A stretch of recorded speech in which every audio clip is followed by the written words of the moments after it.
Welcome to the Thor tutorial.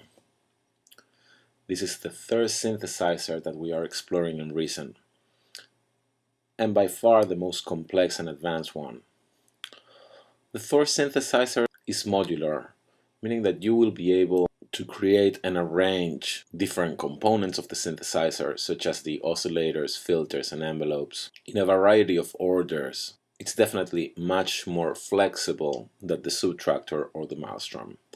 When you create your Thor synthesizer, you'll see only this instrument. It doesn't look very complicated, but what really interests us is the programmer. So we're going to click on this button here, Show Programmer. And now we have quite a lot to work with. Okay, let's keep our synthesizer diagram in mind. Sound generators, oscillators. Here you can layer until 3 oscillators, number 1, 2, and 3. The same here with these 2 filters. We have an LFO here, modulation envelope, filter envelope, amplitude envelope, a global amplitude envelope, and a second LFO, and a third filter, which is going to be a master filter. Also, we have 2 built-in effects, delay and chorus. Let's get started. The first thing I want to do is to set up my oscillators. At the moment, I have this analog oscillator on.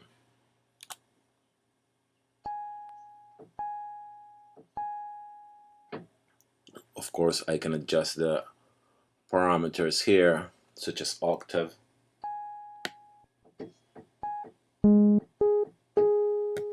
semitones, and fine-tuning. Here you can select your waveform.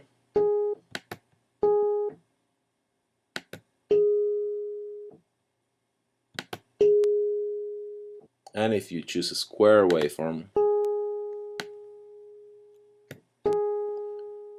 you can modify the phase width. Now I'm going to add a new oscillator here on this slot of oscillator 2. Click and hold on this arrow, and here I see 6 types of different oscillators that I can have: analog, wavetable, phase modulation, FM, multi-oscillator, or noise. I'm going to go for wavetable. Wavetable is the type of synthesis used by subtractor, and it has these quote-unquote waveforms that are actually small samples of other sounds or other instruments. I will click and hold here to select what kind of sound I can generate with this oscillator. Let's try the piano. Now I'm going to play my keyboard. As you can hear, that oscillator can't be heard yet. Why not? Because it hasn't been activated on the signal flow path. Pay close attention to these arrows there. They're not decoration, they're indicating the signal path. Okay?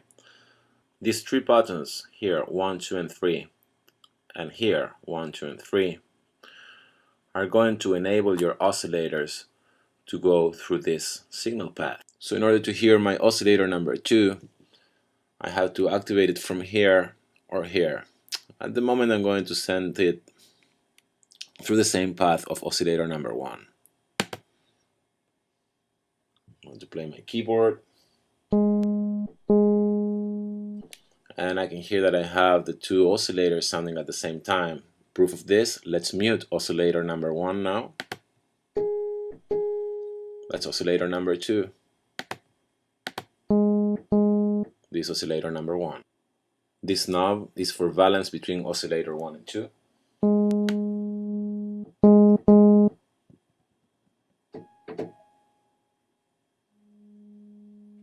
These are my filter settings that are going to be affecting oscillators 1 and 2.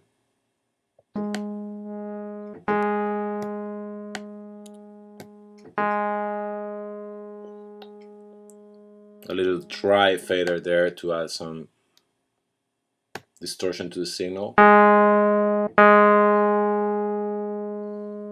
Different filter types, of course. I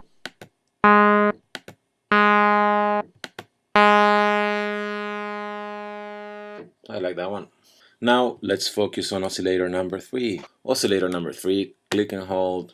Let's go here for a noise oscillator. Digital noise is good to create percussive effects, widely used in the 80s. I cannot still hear the noise because I need to activate it through here.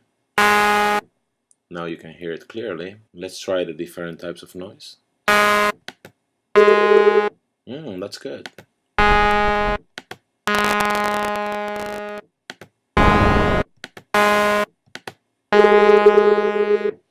I'm going to stick to that one.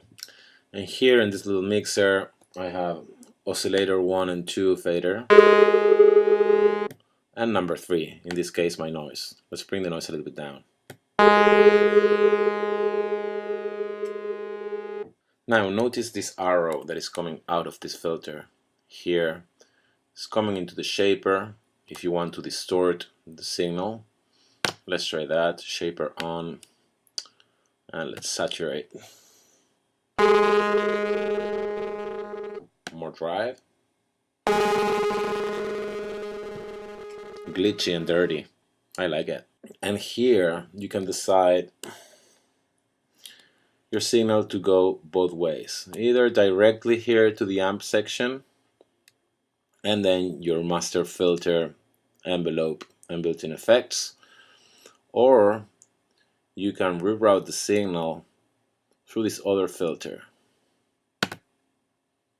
Okay, signal goes this way, and now my oscillators 1, 2, and 3 are going to be filtered through one of these filters. Click and hold into the slot for filter 2. 4 different types of filter: low pass, state variable, comp, and formant. Let's go for the formant filter, which is a filter that tends to sound really vowely, imitate the timbre of the human voice. Once you have your filter, the sound has to come back out through this arrow now, okay, to your amp section. So we need to activate this. Let's tweak the settings a little bit.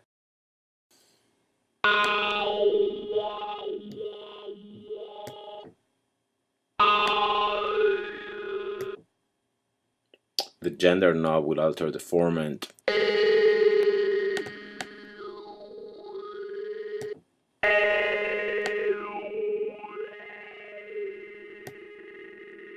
Okay.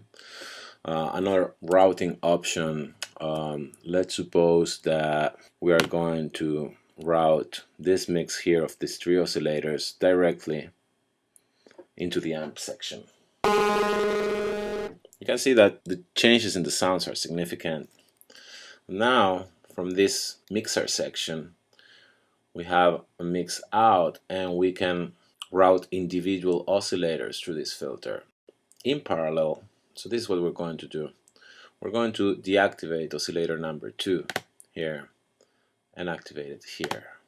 You can have it at the same time. I'm just trying to make a difference between the sounds. So let's focus on oscillator number 2 now. Out of this mixer, oscillator number 2 is coming into this filter and then going into the amp section. So now I'm only filtering oscillator 2, not the mix of 1, 2, and 3. To prove what I'm saying, I'm going to mute oscillators 1 and 3 by deactivating them here.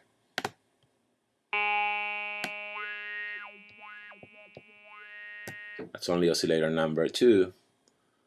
Now we have 1 plus 3.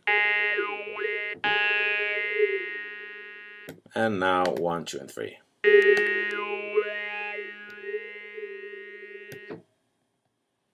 So let's leave oscillator 2 here, and here on this other filter we're going to use 1 and 3. I'm going to adjust a little bit this filter. Take the drive out, it's too noisy. That's better.